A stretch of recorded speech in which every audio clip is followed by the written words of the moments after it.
Hey guys, so let's start with the basics, right? You want to become a dental laboratory technician. I have my notes here. I can't remember off the top of my head. This is my first YouTube video. Don't mind the construction back there. I'm trying to build a wall. But a dental technician, what do they do? Well, if you're watching this video, you more or less have an idea of what they do. But essentially, they're people behind the scenes, behind the dental offices, not at the dental offices, but they're creating crowns, bridges, dentures, implants, veneers, oral prosthetics, right, to enhance someone's smile. So when you see a dentist transform someone's smile, or you're on Instagram or social media or whatever app you have, and you see their work, right? They have their restorations. That's done by a dental technician, in part, right? Behind the scenes, it's done by a dental technician. So to become a dental technician, you're going to need a set of skills that's going to really set you up for success. And first and foremost, you need attention to detail. That's highly, highly critical. You need attention to detail because you're going to be having to meet deadlines. You're going to be having to create lifelike restorations within a certain time frame, and you have to be efficient at it to be doing it day in and day out, day after day. So currently there's a huge advancement in digital technology. I've never seen it evolve so quickly, much quicker than what it's been in the past because of digital technology. So I've seen a transition from analog to digital. What does this mean? A lot of young people are getting into this space thinking that they could just be a CAD designer, or they could hop into this space because they see all these great videos on YouTube, Instagram, Facebook, whatever, and they're thinking, wow, this is a great career to get into. That's like 1/10 of the entire lab process, guys. It's a lot more than just sitting behind a computer and designing crowns. That's a whole nother video, right? But if you want to become a dental laboratory technician, right, and you understand that it's not just a computer, there's a few paths you could take, and you could go to a dental technology program, right, get accredited at a community college, or I didn't do that.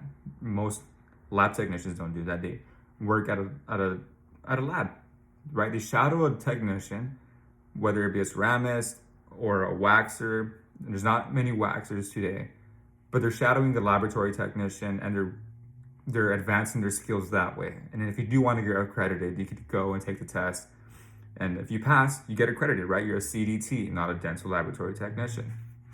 But I could say myself that I've worked at multiple laboratories. My last one being at a full arch master's with Dr. Ryan Dunlop. Great guy, great team, an amazing experience. But they weren't CDTs, but they're fucking great at what they do. So, like, the pros are you get to work with your hands every day. You're constantly learning, and it's incredibly rewarding to know that you can work to transform someone's confidence.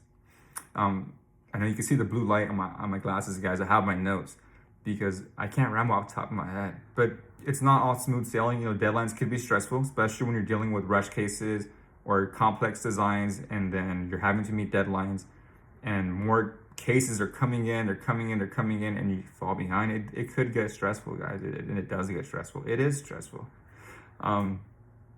So one thing you have to consider too, it's a lifelong commitment. It definitely is a lifelong commitment. Like I mentioned, technology is constantly evolving, it's constantly advancing. And if you want to stay in the game, you want to stay competitive, you do have to continue education. You do have to continue learning. So I'd recommend, if you want to become a dental laboratory technician, start off by working at a lab, shadow them, figure out if you could even sit on your butt all day, and if you like the work. If you do, learn as much as you can, and then go from one lab to another lab to another lab. Don't be afraid to jump labs. Say thank you for what you've learned, but you have to be understanding within yourself and say, have I learned as much as I can from this location? And if I have, it's my time to move out, because you have to understand that they already have their career.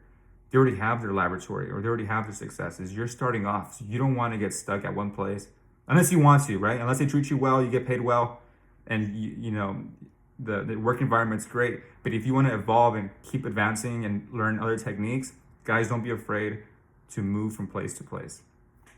I remember when I first started, I couldn't sit on my butt all day. I couldn't sit on my butt all day, and I was younger too, right? You're not so focused in your work. You're kind of more distracted. But over time, I've learned to love it. I think I love it a little too much now because I'm in too deep. But it is life changing. It is life changing for the better or for worse, because I do have some great experiences. I do have some bad experiences, but the lab space for me has taken care of me. And for those who want to get into the lab space, I'd recommend just calling up your local lab. Call them up and say, hey, can I work with you? Do you mind if I shadow you? And just figure out if you like it. And then if you do, and I go back to jumping from lab to lab, once you do that, if you have the money, take some courses, guys. Go meet other technicians, take courses, try to be like a sponge. You know, don't be closed-minded. You can't be closed-minded in this trade. Like I mentioned, it's a lifelong commitment. Sorry guys, I had to pause the video. But yeah, going back to what I said, if you want to be in the dental lab space, it's a lifelong commitment. Jump from place to place. Don't be afraid to ask questions.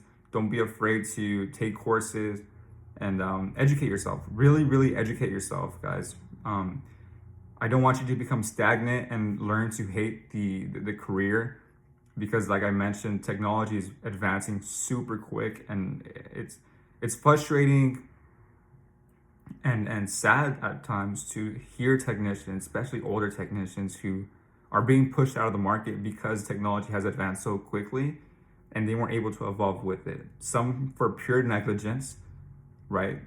And negligence being that they were just, I don't want to learn. I think that my analog skills are great enough for me to succeed. You know, it may have been true for some, but for the majority, guys are getting pushed out for not evolving, for not being a lifelong learner.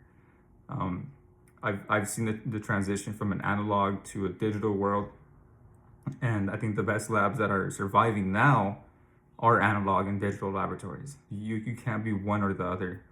There's dental labs who are just digital designers. Their work's not that great. You know, those probably stay small.